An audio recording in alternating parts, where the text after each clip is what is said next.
Je vais parler d'un sujet qui a fait polémique récemment.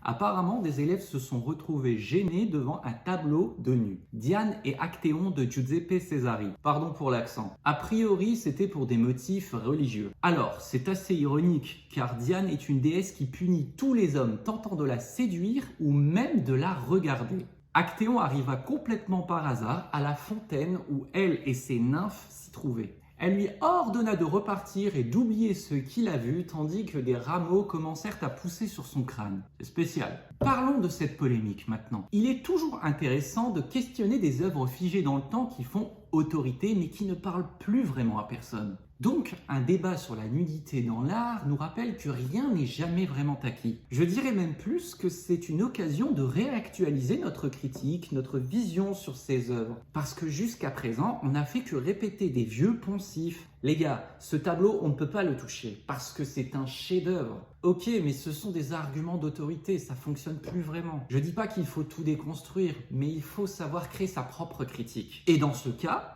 ça apporte une légitimité à ceux qui veulent critiquer des œuvres jusqu'à présent intouchables, comme la Joconde. Néanmoins, la nudité dans l'art, quand il s'agit d'évoquer certains mythes, n'est pas à but de provoquer un désir au spectateur. Le nu est allégorique et dans ce cas, le mal est dans les yeux de celui qui le regarde. Donc s'arrêter sur l'aspect visuel, je veux bien pour admirer la technique, etc. Et si on était il y a 300 ans, je peux me faire à l'idée qu'un spectateur ne puisse que s'arrêter sur l'aspect visuel sans comprendre l'histoire derrière. Aujourd'hui, on est dans une société ultra connectée et un minimum de curiosité vous conduira également à apprécier cette œuvre grâce à l'histoire qu'il y a derrière. Et tu comprendras que la nudité dans l'art, dans ce contexte, regorge de mythes fabuleux. Et toi, t'en penses quoi ?